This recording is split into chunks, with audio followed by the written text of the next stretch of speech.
தம்மா, DHAMMA. Okay, இப்போ climax. புத்தி மனசும் எப்படி ஒன்று சேர்த்துறது, ஆழ்மன பதிவுகளை எப்படி அளிக்கிறது, சூப்பர் கான்சியஸ் மைண்டுக்கு எப்படி போகிறது, இது எல்லாத்துக்கும் ஒரே பதில். அதுக்கு ஒரு பயிற்சி இருக்குது. அந்த பயிற்சியை நான் சொல்லித்தர மாட்டேன். ஒரு இடத்துக்கு நீங்கள் போகணும், உங்களை அனுப்பிச்சி வைப்பேன். உலகத்தில் எல்லா நாட்டிலையும் ஒரு சென்டர் இருக்குது. அது ஒரு பயிற்சி சொல்லி கொடுக்குறாங்க. அதுக்கு 10 நாள் ஆகும். 10 நாள் நீங்கள் தங்கணும். அங்கே போய் எல்லா நாட்டிலையும் சென்டர் இருக்குது, சரிங்களா? என்னைக்காவது ஒரு நாள் 10 நாள் அங்கே போய் தங்கிட்டு வந்தீங்கன்னா உங்களுக்கு புத்தி மனசு ஒன்று சேர்ந்துடும், பதிவுகள்லாம் அழிஞ்சிரும். அந்த 10 நாளில் பல பேர்த்துக்கு சூப்பர் கான்சியஸ் மைண்டுக்குள்ளே பூந்துருவீங்க. சில பேர் பூதலைன்னா அடுத்த 6 மாதம் கழித்து மறுபடியும் 10 நாள் கிளாஸுக்கு போனீங்கன்னா பூந்துடும், சரிங்களா? அந்த பயிற்சி பற்றி சொல்ல போகிறேன். பாருங்கள், 10 நாள் தான் ஒரு பயிற்சி. அங்கே ஒரு பயிற்சி சொல்லி கொடுப்பாங்க, ட்ரைனிங், சரிங்களா? அந்த பயிற்சியில் என்னென்ன ரூல்ஸ்னு கேட்டிங்கன்னா, அந்த பயிற்சிக்கு போகும்போது புரிஞ்சுக்குங்க, அந்த 10 நாளில் அந்த பயிற்சிக்கு உள்ளே போகிறீங்க இல்லையா, அப்போது செல்ஃபோன் பயன்படுத்தக்கூடாது. First rules. உள்ளே போகும்போதே லாக்கரில் கொடுத்துட்டு போயிடணும்.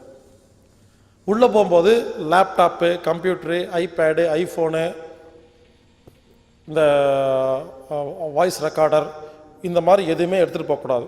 எல்லாத்தையும் வெளியே வச்சுட்டு போயிடணும். உள்ள 10 நாளில் புக்கு படிக்கவே கூடாது. உள்ள புக்கு நாட் அலவுட். எந்த புக்கும் படிக்கக்கூடாது. 10 நாளில் உள்ள யோகா பண்ணக்கூடாது, ஜாக்கிங் போகக்கூடாது, ஓம் சாண்டிங் பண்ணக்கூடாது, பூஜையெல்லாம் பண்ணக்கூடாது. 10 நாளில் உள்ள டிவியே கிடையாது, சீரியல் பார்க்கவே முடியாது. 10 நாளில் அங்கே நிறைய பேர் இருப்பாங்க. யாருக்கிட்டையும் நீங்கள் பேசக்கூடாது, அவங்க யாரும் உங்ககிட்ட பேச மாட்டாங்க.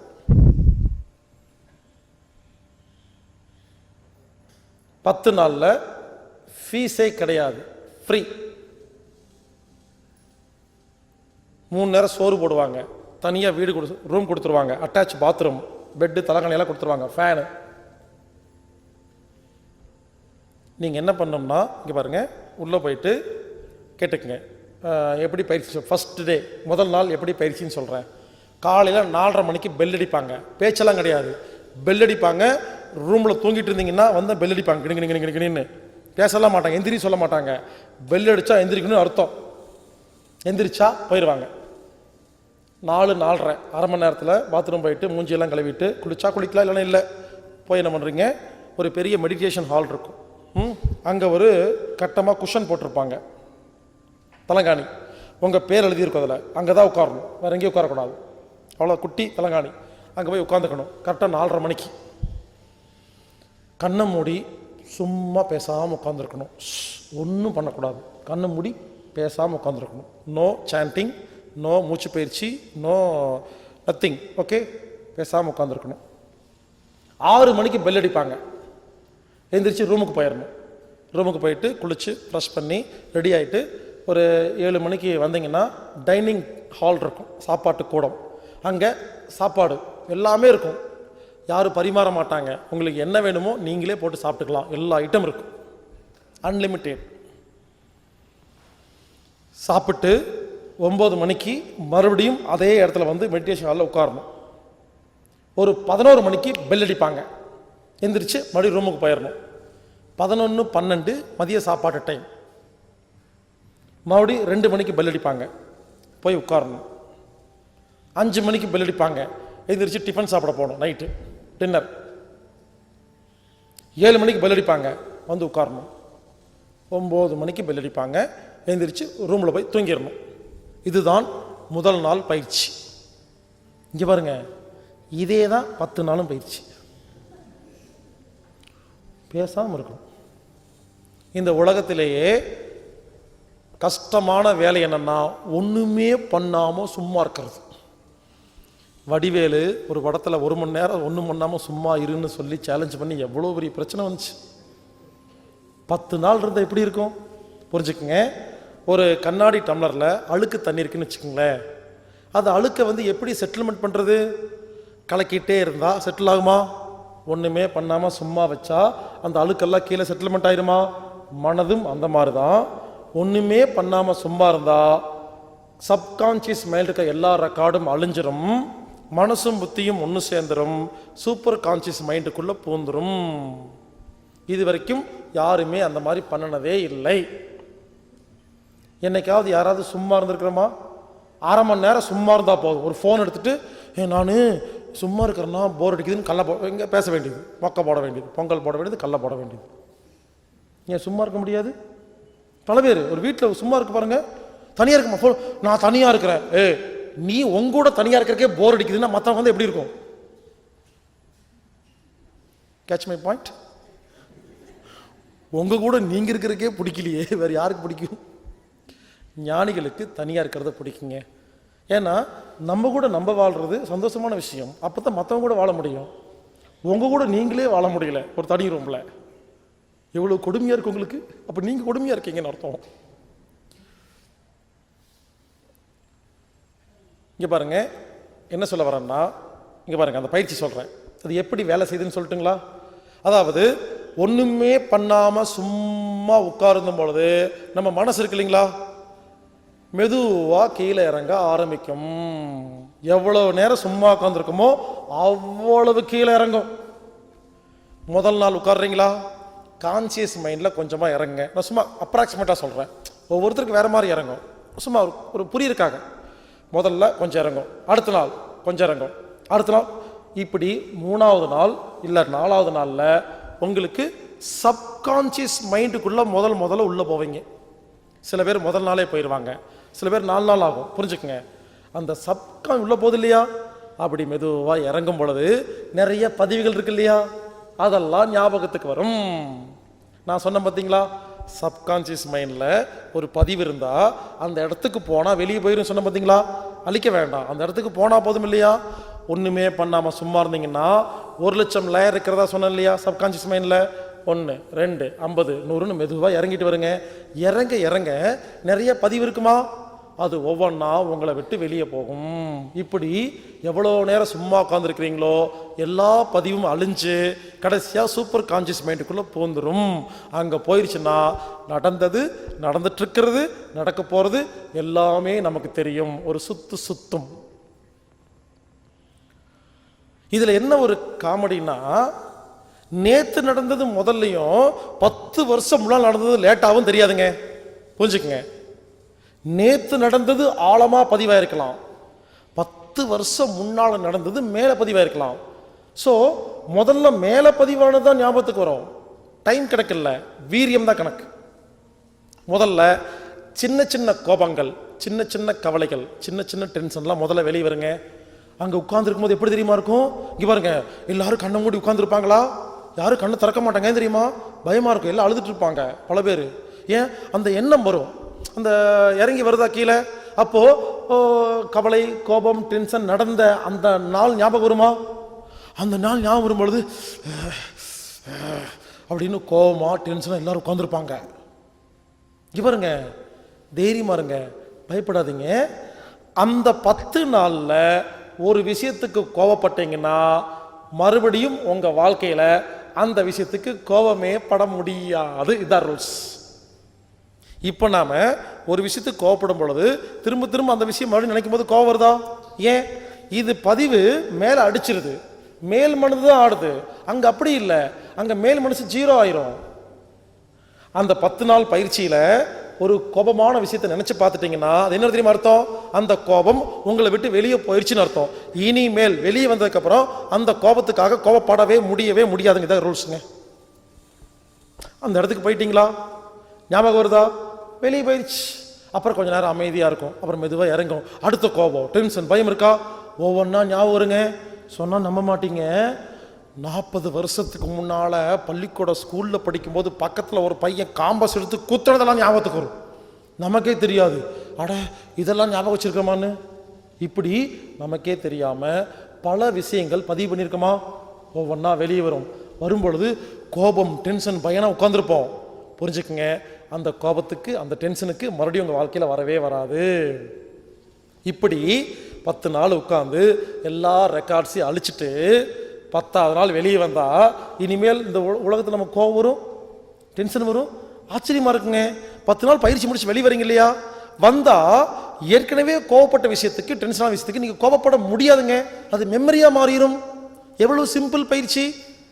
காசு கிடையாது, பணம் கிடையாது. 10 நாள் இலவசமா சோறு போடுறாங்க. போயிட்டு வந்தா என்ன? இப்போ இதை விட சிம்பிளா எப்படி சொல்லி தர முடியும்? நான் ஒன்றும் உங்களை தலைகீழா நின்னுங்க 15 வருஷம் பயிற்சி பண்ணுங்கன்னு சொல்லலை, டெக்னிக்கலாக சொல்லி தரல, சும்மா இருங்கன்னு சொல்றேன். நான் என்னை பற்றி சொல்லிடுறேங்க. நான் அங்கே போகும்போது எப்படி அனுபவம், இங்கே பாருங்க, எனக்கு வந்த மாதிரி தான் உங்களுக்குன்னு கிடையாது. ஒவ்வொருத்தருக்கு வேற வேற மாதிரி இருக்கும். ஒரு புரிஞ்சுக்கிறதுக்காக சொல்கிறேங்க. எனக்கு என்னாச்சு தெரியுமா, உண்மையிலே சொல்கிறேங்க, எனக்கு ஒரு பெரிய திமிரு. நான் நிறையா யோகா, மூச்சு பயிற்சி, தியானம் எல்லாம் தெரியும். ஆரம்பத்தில் திமிரு, அப்போ ஆரம்பத்தில் அப்படி தான் கற்றுக்கும் போது அப்படி தான் இருக்கும். ஈகோ இப்படி சுற்றிட்டு இருந்தேன். என்னாச்சு தெரியுமா, எனக்கு என் வாழ்க்கையில் 2 பேர் வாழ்க்கையில் உள்ளே வந்தாங்க. என்னை ரொம்ப அசிங்கப்படுத்தி, அவமானப்படுத்தி, துரோகம் பண்ணி, உண்மையிலே சொல்கிறாங்க, என் வாழ்க்கையில் 2 பேர் உள்ளே வந்து ரொம்ப சின்னாபனப்படுத்திட்டாங்க. அவங்க பண்ணின எல்லா விஷயங்கள் இருக்கு இல்லையா, பதிவு பண்ணிட்டு நினைக்கும் போதெல்லாம் கோவம் வருதுங்க. நானாவே இல்லைங்க, அந்த கோபமாக இருக்கிறேன், டென்ஷனாக இருக்கிறேன். அவங்களை ஒன்றும் பண்ண முடியல.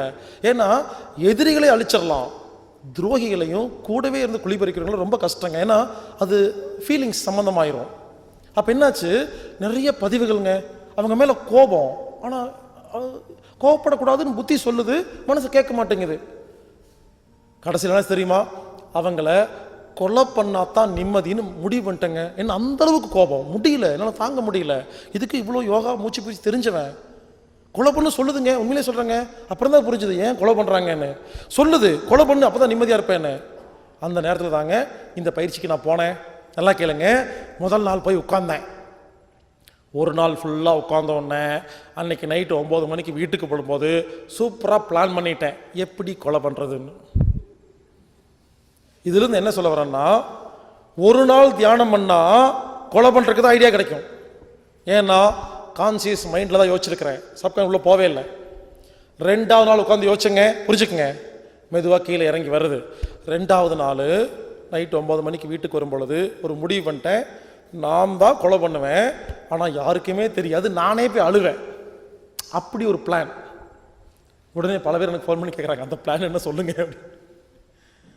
ஸோ ஏன் இந்த மாதிரி ஐடியா வந்துச்சு எனக்கு, இன்னும் சப்கான்சியஸ் மைண்டுக்குள்ளேயே போகலை. இதெல்லாம் கான்சியஸ் மைண்டில் முடிவெடுக்கிறதுங்க. 3ஆவது நாள் உட்காந்து பிளான் பண்ணேன். என்னாச்சு தெரியுமா, கொஞ்சமாக உள்ளே இறங்குச்சுங்க. அப்போ தான் பழைய ஞாபகம்லாம் எனக்கு வந்துச்சு. நான் அழுகிறேன், சிரிக்கிறேன், கோவப்படுறேன், வெளியே போகுதா எனக்கு தெரியலிங்க. அப்போ இல்லை, கொஞ்சம் வெளியே போயிடுச்சு, கொஞ்சமாக வெளியே போயிடுச்சு. 3ஆவது நாள் 9 மணிக்கு வீட்டுக்கு வரும் பொழுது அந்த கோபம் கொஞ்சம் கம்மியாயிருச்சா, மனசு மாறிடுச்சு. வேண்டாம், கொலையெல்லாம் பண்ண வேண்டாம், நேரில் போய் ஒரு கையையும் காலையும் வெட்டிட்டு வந்துடலாம். கொஞ்சம் கம்மியாயிருச்சு, பரவாயில்ல முதல்ல இருந்ததுக்கு. மறுபடியும் உட்காந்துங்க ஒரு நாள், இன்னும் கொஞ்சம் கம்மியாச்சா, நிறைய விஷயங்கள் வெளியே வந்துச்சா, கோபமெல்லாம் வெளியே போச்சா. 4ஆவது நாள் கையை காலை வெட்ட வேண்டாம், நேரில் போய் மூஞ்சி முகரையெல்லாம் உடச்சி பல்லெல்லாம் உடச்சிட்டு வந்துடலாம். அடுத்த நாள் இன்னும் நிறைய இறங்கிருச்சு, நேரில் போய் நாக்க பிடுங்குற மாதிரி நல்லா திட்டி விட்டுறலாம். அப்புறம் இன்னொரு நாள் இறங்கிருச்சு, எதுக்கு நேரில் போய் திட்டிட்டு ஃபோனில் கூப்பிட்டு திட்டி விட்டுறலாம். அடுத்தது எதுக்கு ஃபோனில் திட்டிட்டு விட்டுறலாம். அடுத்த நாள் மறுபடியும் உட்கார்றேன், சூப்பர் கான்சியஸ் மைண்டுக்குள்ளே பூந்துருச்சு. என்னாச்சு தெரியுமா? அன்னைக்கு நைட்டு வந்து அது எப்படி விட முடியும் அவங்கள? அந்த குழந்தைகள் தெரியாமல் தவறு செய்து கொண்டிருக்கிறார்கள், அவர்களை திருத்த வேண்டும். மாறிட்டேன். 8 நாள் முன்னால் கொலகார பாவியாக ஜெயிலுக்கு போக வேண்டிய நான் இப்போ அன்பும் கருணையும் அதிகமாயிடுச்சு. உண்மையிலேங்க நான் வாழ்க்கையில் அன்றைக்கி தாங்க முதல்ல பார்த்தேன், எனக்குள்ள அன்பு கருணை அப்படி பொங்கி வழிதுங்க. உண்மையிலேங்க எல்லாத்துடைய ஆள் மனதிலையும் அன்பும் கருணையும் தான் இருக்குது. இறைவன் அங்கே தான் இருக்கிறாரு, யாருமே போனதே இல்லை. இந்த குட்டி கான்சியஸ் மைண்டில் உட்காந்துட்டு ஏய் நான் அப்படி நீ இப்படி அப்படின்னு ஏகப்பட்ட வித்தைகளை தப்பாக பேசிட்டு கெத்து காமிச்சிட்டு பந்தா காமிச்சிட்டு எவ்வளோ ஆர்ப்பாட்டம், புரிஞ்சுக்குங்க. அப்போது எனக்கு அந்த கோபமெல்லாம் தீந்துருச்சா? அதுக்கப்புறம் வெளியே வந்துங்க, இது வரைக்கும் அவங்கள பற்றி நினைக்கும் பொழுது எனக்கு ஒன்றும் கோபம் வரல, அதாவது மெமரியாக மாறிடுச்சு, ஃபீலிங்ஸ் கிடையாது, நான் நிம்மதியாக இருக்கிறேன். புரிஞ்சுக்குங்க, இது என்னுடைய கதை, உங்களுக்கு அதே மாதிரி நடக்குன்னு சொல்ல வரல. என்ன சொல்ல வரேன்னா, அங்கே போனீங்கன்னா 10 நாளில் எல்லா பதிவுகளும் அழிஞ்சு போயிடும். இங்கே பாருங்க, அந்த 10 நாள் போகிறதுல என்ன பெனிஃபிட்டு? நிறைய பெனிஃபிட்டுங்க. 10 நாள் சும்மா உட்கார்ந்துருங்கன்னா முதல்ல உங்கள் உடம்பில் உள்ள எல்லா வியாதிகளும் குணமாகும். இதை ஃபஸ்ட். என்னைக்காவது 10 நாள் சும்மா உட்காந்துருப்பீங்களா? இல்லை. அப்போ உடம்பு என்ன பண்ணும்? சாப்பிட்டு சும்மா உட்காந்துருந்தா இருக்கிற நோய்களை குணப்படுத்த ஆரம்பிச்சிருமா? ஸோ முதல்ல 10 நாள் சும்மா உட்காந்துருந்தா நோய்கள் குணமாகுது. 2 புத்தி மனசு ஒன்றாகுது. 3 பதிவுகள் அழியுது. 4 சூப்பர் கான்சியஸ் மைண்டுக்குள்ளே போகிறோம். 5 வாழ்க்கையில் தியானம்னு என்ன தெரிஞ்சுக்கிறேங்க. புரிஞ்சுக்குங்க, இதுக்கு நிறைய பெனிஃபிட்ஸ் இருக்குது. அதனால் நான் ரெக்கமெண்ட் பண்ணுறேன், தயவு செய்து உடனடியாக எவ்வளவு சீக்கிரம் போக முடியுமோ அந்த பயிற்சிக்கு போயிட்டு வாங்க. 10 நாள் சும்மா இருக்கிறது பயிற்சிங்க, அவ்வளோதாங்க. இங்கே பாருங்க, அந்த 10 நாளில் 10 நாள் உட்காந்து உங்கள் பொண்டாட்டி ஞாபகம் வந்துக்கிட்டே இருந்துச்சு தெரியுமா அர்த்தம்? உங்கள் பொண்டாட்டி நிறைய கிரியேட் பண்ணி வச்சுருக்காங்கன்னு அர்த்தம், ரெக்கார்ட்ஸ். உங்கள் புருஷனே ஞாபகத்துக்கு வராரு, அப்போ என்ன அர்த்தம்? அவர் தான் உங்கள் பிரச்சனைன்னு அர்த்தம். யாராவது போய் உட்காந்து உங்கள் பொண்டாட்டி 10 நாளில் ஞாபகத்துக்கே வரலன்னா, ஒருத்தர் அப்படி தான் ஃபோன் பண்ணி, சார் வெளியே வந்துட்டு, சார் 10 நாளில் என் பொண்டாட்டி எனக்கு ஞாபகத்துக்கே வரல சார், அவள் உள்ளேயே இல்லையா அப்படின்னு கேட்குறாங்க. ஞாபகத்துக்கே வரலன்னா அவங்க உங்கள் வாழ்க்கையில் சந்தோஷத்தை மட்டும்தான் கொடுத்துருக்காங்கன்னு அர்த்தங்க, அவ்வளோதாங்க. ஏன்னா பேட் ரெக்கார்ட்ஸே இல்லை. இங்கே பாருங்க, அந்த 10 நாளில் கெட்ட விஷயங்கள் மட்டும்தாங்க ஞாபகத்துக்கு வரும், நல்ல விஷயம் ஞாபகத்துக்கே வராது. பயந்துடாதீங்க. பல பேர் அப்படி என்ன பண்ணுறாங்க தெரியுமா? 3ஆவது நாள் 4ஆவது நாள் ஐயோ 3 நாளும் நம்ம வந்து கெட்ட விஷயத்தை நினச்சிட்டே இருக்கிறோமே, ஒருவேளை மென்டல் ஆகிட்டோமோன்னு கற்பனை பண்ணி இவங்களே மென்டல் ஆகிடுறாங்க. அங்கே அதான் வரும், அதுக்கு தான் போயிருக்கிறோமா இல்லையா? அதானே வரும், புரிஞ்சுக்குங்க. அதனால் அங்கே வெளியே விடவும் மாட்டாங்க, பெரிய காம்பவுண்டு போட்டு கம்பியெல்லாம் சொருகி வச்சுருப்பாங்க, கண்ணாடியெல்லாம், நீங்கள் ஓடி போயிடுவாங்கன்னு சொல்லி விட மாட்டாங்க.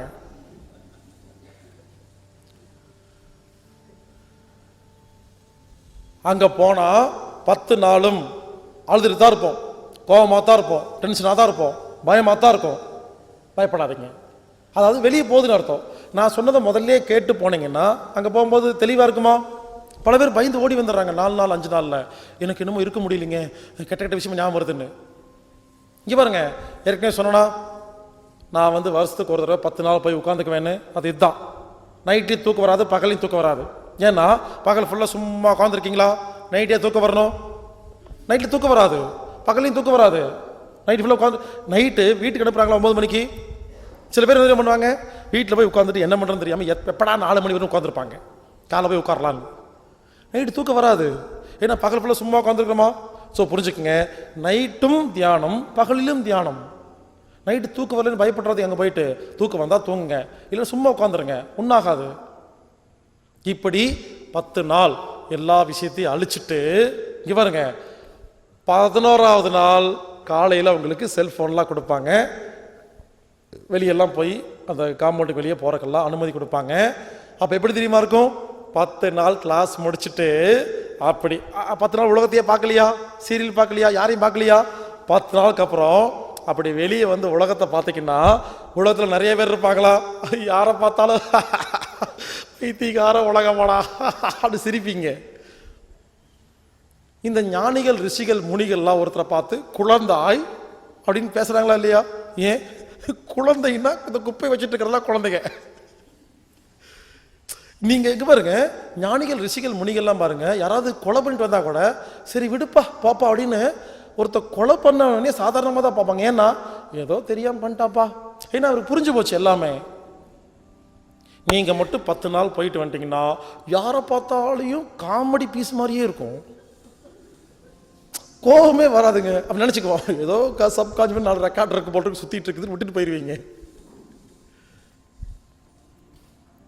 இதுக்கு பேரு Vipassana meditation centre, international Vipassana meditation centre. இது சென்னையில், திண்டுக்கல்ல, கோயம்புத்தூரில், ராஜபாளையத்தில் இருக்குது தமிழ்நாட்டில். இது மாதிரி பெங்களூர், ஹைதராபாத், எல்லா ஊர்லேயும், டெல்லி, பாம்பே, கல்கத்தா, தமிழ்நாடு, இந்தியாவில் மட்டும் நிறைய 50-60 சென்டர் இருக்குங்க. சிங்கப்பூரில் 1 இருக்குது, மலேசியாவில் 4-5 இருக்குது, தாய்லாண்டில் 5 இருக்குது. இப்படி எல்லா நாட்டிலையும் சென்டர் இருக்குங்க. உங்களுக்கு அட்ரஸ் வேணும்னா www.dhamma.org DHAMMA.org தம்மா, அதுக்கு பேர், அந்த பயிற்சிக்கு பேர் தம்மான்னு பேருங்க, DHAMMA.org. இந்த வெப்சைட் போனீங்கன்னா எல்லா ஊர் அட்ரஸும் வரும். உங்களுக்கு எந்த ஊர் வேணுமோ கிளிக் பண்ணிங்கன்னா எந்த நாளில் எங்கே பயிற்சின்னு அந்த டேட்ஸ் வரும். அதில் ஓப்பனாக க்ளோஸான்னு வரும், அதான் ஆல்ரெடி புக் ஆகிட்டாங்களா புக் பண்ணலையான்னு, லேடிஸாக ஜென்ஸான்னு வரும். நீங்கள் என்ன பண்ணுங்கள், எந்த நாள் உங்களுக்கு கம்ஃபர்டபுளாக இருக்குதோ அதில் அடிச்சிங்கன்னா ஒரு அப்ளிகேஷன் ஃபார்ம் வரும் ஆன்லைனில். அப்படியே அட்ரஸு, பேர், ஃபோன் நம்பர்லாம் கொடுத்து ஓகேன்னு கொடுத்தீங்கன்னா 2 நாளுக்கு அப்புறம் வாங்கன்னு சொல்லுவாங்க. ஏன் தெரியுமா? முதல்ல யாரும் போக மாட்டாங்க, நீங்கள் அடிச்சிங்கன்னா வாங்கன்னு தான் சொல்லுவாங்க. ஏன் 10 நாள் போய் உட்காந்துருப்பான். ஸோ புக் பண்ணியாச்சு. அங்கே போகிறீங்க, போகும்போது ஒரு 4-5 செட்டு துணி எடுத்துகிட்டு போய்க்குங்க. அங்கே பாருங்கள், அங்கே பேசவே கூடாதா? ஒருவேளை துணி துவைக்கிறது, சோப்பு, சீப்பு, கண்ணாடி எல்லாம் வேணும்னா ஒரு பேப்பர் இருக்கும், பேனா இருக்கும். சோப்பு 2, 104 நம்பர் ரூமுன்னு எழுதி வச்சிங்கன்னா வந்துடும் உங்களுக்கு. பேச்சு, எல்லாத்துக்கும் பேச்சு கிடையாது. ஸோ உள்ளே போகிறீங்க, 10 நாள். இங்கே பாருங்கள், 10 நாளில் நீங்கள் யாருக்கும் ஃபோன் பேசவே முடியாது. முதல்ல எல்லா வேலையும் சொல்லிட்டு போயிருங்க. 10 நாள் இருந்துட்டு வெளியே வாங்க. உண்மையிலே சொல்கிறேங்க, இதை விட உலகத்தில் சுலபமான ஒரு பயிற்சியே கிடையாது. இதை நடத்திட்டு இருந்தவர் கோயங்காஜின்னு பேர், பர்மாக்கார். இப்போ அவர் இல்லை, பாஸ்ட்.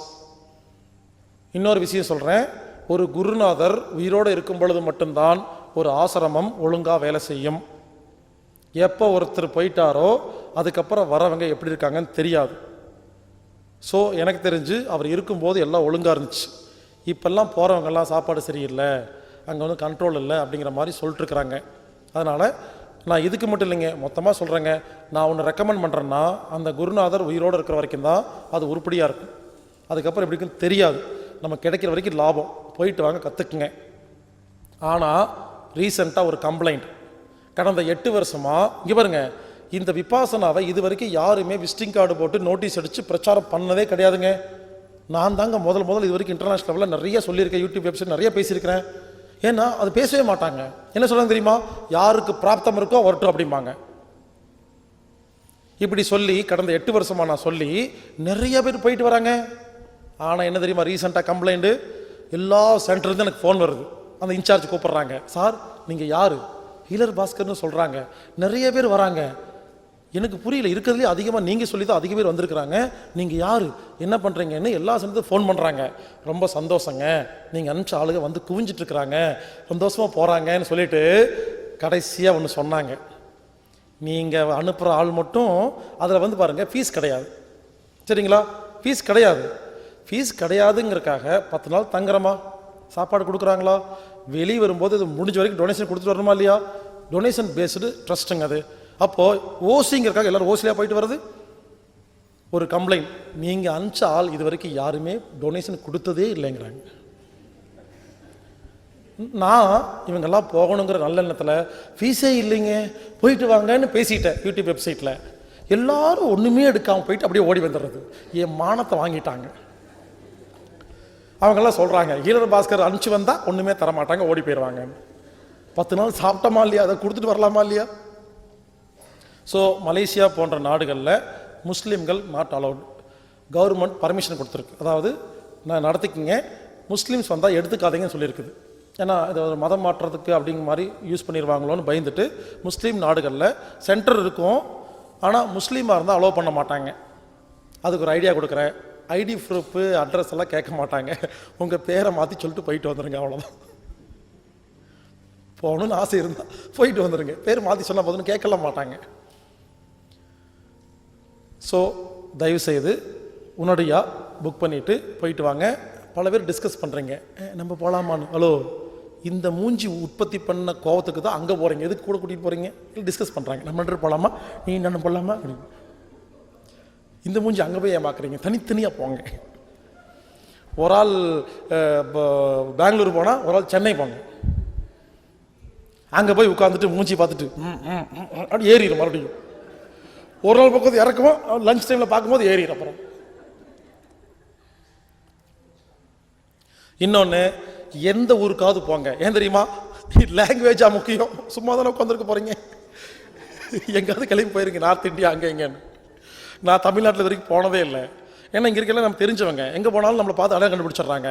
அதனால் நான் போகிறது எல்லாமே மத்திய பிரதேசம், உத்தரப்பிரதேசம் எங்கே போயிட்டு வந்துடுவேன், யாருக்கும் தெரியாது. என்ன அங்கே போகும்போது ரூல்ஸுங்க, அதாவது டெய்லி 1 மணி நேரம் அந்த கோயங்காஜி இருக்கார் இல்லையா, அவர் பேசினா வீடியோ போடுவாங்க. அது என்ன பேசுவார்னா, ஒரு நாள் ஃபுல்லாக உட்காந்துருக்கீங்க இல்லையா, ஒருவேளை வலி எடுத்தால் என்ன பண்ணணும், வாந்தி வந்தால் என்ன பண்ணணும், இப்படி ரூல்ஸ் சொல்லுவார். டெய்லி சொல்லிட்டே இருப்பார். அது கேட்கணும், ஏன்னா அதை பேசவே மாட்டோம் இல்லையா. அப்போது நமக்கு ஒருவேளை தலைவலிக்குது, எந்திரிச்சு போய் ஒருத்தர் உட்காந்துருப்பார், அவர்கிட்ட போய் எங்கள் ரூமுக்கு போய் தூங்கிட்டான்னு கேட்கணுமா அப்படின்னு தோணும் இல்லையா? கேட்கலாமா வேண்டாமான்னு கஷ்டப்பட்டு உட்காந்துருப்போம். ஸோ டெய்லி 1 மணி நேரம் அவர் பேசுவார் வீடியோவில், அது ரூல்ஸ் எல்லாம் சொல்லுவார். அந்த ரூல்ஸ் இருக்கு இல்லையா, அது இந்தியில் பேசினாலும் புரியாதா இல்லையா. அதனால் உங்களுக்கு என்ன பண்ணுங்க, சென்னையில் போனீங்கன்னா தமிழ் வீடியோ கொடுப்பாங்க, அதை வாங்கிக்கிங்க. உங்களுக்கு என்ன லாங்குவேஜ் வேணுமோ அந்த லாங்குவேஜில் முதல்ல அந்த ஸ்பீச் வீடியோ கிடைக்கும், காசு கொடுத்தா தருவாங்க. வாங்கிட்டு நீங்கள் எந்த ஊருக்காவது போயிருங்க, அங்கே உள்ளே போகும்போது இங்கே பாருங்கள், எனக்கு ஹிந்தி தெரியாது, இங்கிலீஷ் தெரியாது, தமிழ் தான் தெரியும், இந்த வீடியோவை எனக்கு தனியாக காட்டுங்கன்னா, தனியாக ஒரு டிவி வச்சுருப்பாங்க, நிறைய டிவி இருக்கும், ரூம்ஸில் வச்சுருப்பாங்க, உங்களை உட்கார வச்சு உங்கள் லாங்குவேஜ் காட்டுவாங்க அந்த 1 hour மட்டும். தயவுசெய்து புரிஞ்சுக்குங்க. உடனடியாக எப்படியாவதுங்க, எங்கே பாருங்கள், அங்கே மட்டும் போயிட்டு வந்துட்டிங்கன்னா 50 வருஷ வாழ்க்கை முன்னால் வந்துடுவீங்க. நமக்கு 50 வருஷம் கழிச்சு புரிய வேண்டிய விஷயம் இன்றைக்கே புரிஞ்சிச்சுன்னா எப்படி இருக்கும்? அதனால் தயவு செய்து உடனே போயிட்டு வாங்க. இது தாங்க கிளைமேக்ஸ். அங்கே போயிட்டு வந்தீங்கன்னா ஆச்சரியமாக இருக்கும், வேற ஆளாக மாறிடுவீங்க. நடுவில் கொஞ்சம் பக்கத்தை காண மாதிரியே இருக்கும். நாராஜனே சௌக்கியமானே கட்டி பிடிச்சிக்குவீங்க போய். ஸோ இதுக்கு பேர் விபாசனா. வருஷத்துக்கு 1 முறை போங்க. ஏன் தெரியுமா? 1 முறை போயிட்டு வந்துட்டீங்க, அந்த 1 வருஷத்தில் மறுபடியும் நிறையா ரெக்கார்ட்ஸ் எல்லாம் உருவாகும். இயர்லி ஒன்ஸ் வச்சுக்கோங்க. வருஷத்துக்கு 1 முறை 10 நாள் ஒதுக்கிட்டா இனி நமது மனது நமது கண்ட்ரோல். நம்மளை மாதிரி யாருமே இருக்க முடியாதுங்க. இதுதான் ஜெயில். அந்த காலத்தில் ஜெயில்னா தெரியுமா? யாராவது ஊருக்குள்ள தப்பு பண்ணாங்கன்னா ஜெயில் தண்டனை 3 மாதம் 6 மாதம். எங்க 10 நாள் உள்ளே போயிட்டு வந்தே ஞானி ஆகிறமே, 3 மாதம் உள்ளே போயிட்டு வந்து எப்படி இருக்கும்? அந்த காலத்தில் ஜெயிலில் எல்லாம் ஒருத்தருக்கு ஒருத்தர் பேசிக்கிட்டு மாட்டாங்க, தனியாக போட்டு அடைச்சிருவாங்க. 3 நேரம் சோத்த கொடுப்பாங்க. யோசிச்சு பாருங்க, 3 நேரம் சாப்பிட்டு தனி ரூம்குள்ள தனியாக உட்காந்துருந்தா இதுக்கு பேர் தான் விபாசனா. 10 நாளில் ஞானி ஆகிறமா இல்லையா? 3 மாதம் கழிச்சு வெளியே வர உலகத்தில் 3 மாத தண்டனை அடைஞ்ச எந்த ஒரு கைதியும் ஊருக்குள்ள கெட்ட காரியம் பண்ணவே மாட்டாங்க. இதுதாங்க ஜெயில். இது அந்த காலத்தில். இப்போ என்னாச்சு? ஜெயிலுக்குள்ள எல்லாத்தையும் பேச விட்டுறாங்களா? Group discussion. அங்கே போய் உட்காந்துட்டு எப்படி கத்தி எடுத்து குத்துறது, ஓ எப்படி குடலை வெளியே எடுக்கிறது, உனக்கு தெரிஞ்ச வக்கீல் நம்பர் கூட நோட் பண்ணிட்டு உள்ளே போய் எல்லாம் குரூப் டிஸ்கஷன் எப்படி ஃப்ராடத்தனம் பண்ணி கற்றுக்கிட்டு வந்துடுறாங்க. இப்பெல்லாம் உள்ளே போயிட்டு வந்தால் பெரிய ரவுடியார், சின்ன ரவுடி உள்ள வெளியே பெருசாக வந்துடுவா. நமக்கு ஜெயிலில் போய் 50 பேர்த்து பழக்கம் இருக்குது, ஃப்ரெண்ட்ஸ் இருக்காங்க. இவர் ஃப்ரெண்ட்ஸ் எல்லாம் ஜெயில் ஃப்ரெண்ட்ஸ். அதனால் எதுக்கு தெரியுமா சொல்லிட்டு இருக்கிறேன்? இங்கே உட்கார்ந்துருக்கிற பல பேர் தான் நாளைக்கு மினிஸ்டராக வர போகிறீங்க. உங்கள் குழந்தை தான் மிகப்பெரிய சிஎம் பிஎம் எல்லாம் வரப்போகுது, போலீஸ் கமிஷனர் வரப்போகிறீங்க. நானே எல்லாம் பண்ணிட்டு இருக்க முடியாது. அப்போ யாராவது அந்த போஸ்ட்டுக்கு வரும்பொழுது ஜெயிலெல்லாம் மாற்றணும். நம்மளாம் மாற்றுவோம். மறுபடியும் சொல்கிறேங்க, எனக்கு இந்த டீ கடை பெஞ்சில் உட்காந்து பேசுறது பிடிக்காதுங்க. செயல் செய்யணும். யாராவது பேசினா பிடிக்காது, செய்யுங்க, எடுத்து காரியம் பண்ணுங்க. பல பேர் வந்து எங்கிட்ட கேட்குறீங்க, நீங்கள் அப்படி பண்ணுங்க இப்படி பண்ணுங்க, குழந்தைங்களுக்கு என்ன பண்ணியிருக்கீங்க. நான் கேட்குறேன், நான் என்ன பண்ணணும்னு சொல்ல, நீங்கள் யார்? நீங்கள் என்ன பண்ணிட்டு இருக்கீங்க? முதல்ல யோசிச்சு பாருங்க. எங்கிட்ட வந்து ஐடியா கொடுக்குறீங்க இல்லையா? ஐடியா கொடுக்க மட்டும் தான் தெரியுமா? அப்போ நீங்கள் என்ன பண்ணுறீங்க? காலையிலேருந்து சாயந்தரம் வரைக்கும் சம்பாதிக்கிறீங்களா உங்கள் குடும்பத்துக்கு? நீங்கள் சுயநலவாதியா? ஏன் ஒரு நாள் ஒதுக்கி நீங்கள் குழந்தைக்கு பாடம் நடத்துங்க, எதாவது பண்ணுங்க. ஸோ எல்லாரும் சேர்ந்து பண்ணுங்க. ஸோ ஜெயிலை மட்டும் விபாசனவாக மாற்றிட்டா முடிஞ்சு போச்சு. உலகத்தை நிறையா ஞானிகள் சுற்றிட்டு இருப்பாங்க, முடிஞ்சு போச்சு.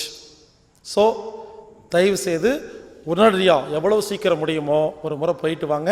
கண்டிப்பாக மிகப்பெரிய ஒரு மாற்றம் ஏற்படும். நாம் வேறு ஆளாக மாறுவோம். நான் முதல்ல எல்லாம் மனசை பற்றி ரொம்ப நாள் உட்காந்து பேசுவேங்க, இப்பெல்லாம் பேசுறதில்ல. நீங்கள் 1000 புக்கு படித்து 500 கோர்ஸுக்கு போய் தெரியாத ரகசியங்கள் 10 நாள் சும்மா இருந்தால் தெரியும். அதுக்கப்புறம் யாரையும் பாருங்க, கொஸ்டின்லெஸ் ஸ்டேட்டுக்கு போயிடுவோம். கேள்விகளே இல்லாத ஒரு நிலை எப்படி இருக்கும்? யாரையும் கேட்க மாட்டீங்க. இனிமேல் உங்களுக்குள்ள மட்டும்தான் கேட்பீங்க. அதுக்கு என்ன பண்ணணும்? சும்மா இருக்கணுங்க. நான் முதல்ல இந்த கோர்ஸ்க்கெல்லாம் போனதில்லைங்க. உண்மையிலே சொல்கிறேங்க, என்னோட விபாசனை எப்படி தெரியுமா? இது வரைக்கும் வருஷத்துக்கு ஒரு தடவை நான் பேக் எடுத்துகிட்டு கிளம்பிடுவேன். எங்காவது எங்கே போகிறேன்னு தெரியாது. அப்படியே நான் பாட்டுக்கு ஏகாந்தமாக போய் 15 நாள் 30 நாள் சுற்றிட்டு வீட்டுக்கு வருவேன். மறுபடியும் ஒரு முறை போயிட்டு வந்தேன்னா 2 வருஷத்துக்கு சூப்பராக பிஸ்னஸ் பண்ணுவேன், ஒழுங்காக இருப்பேங்க. அப்புறம் மறுபடியும் குழம்பிடுவேன், நஷ்டமாயிரும். மறுபடியும் ஒரு 3 மாதம் ஒரு மாதம் எங்கேயாவது ஓடி போயிடுவேன். இப்போ தான் புரிஞ்சுது இதுதான் விபாசனான்னு. முதல்ல ஓடும்போது எங்கே போகிறேன் எது போகிறேன்னு தெரியாது. இப்போனா சென்டர் இருக்குது, போய் உட்காந்து ஓடி வந்துடலாம். எல்லாத்துக்கும் ஏற்பாடு பண்ணி வச்சுருக்கிறாங்க. அதனால் ப்ளீஸ் விபாசனா போங்க, மனதை தெளிவுபடுத்துங்கள். சப்கான்ஷியஸ் ரெக்கார்ட்ஸ் எல்லாம் அழியுங்க, சூப்பர் கான்ஷியஸ் மைண்டுக்குள்ளே போங்க. அங்கே போய் பாருங்கள், எல்லாமே தெரியும். வாழ்க வையகம்.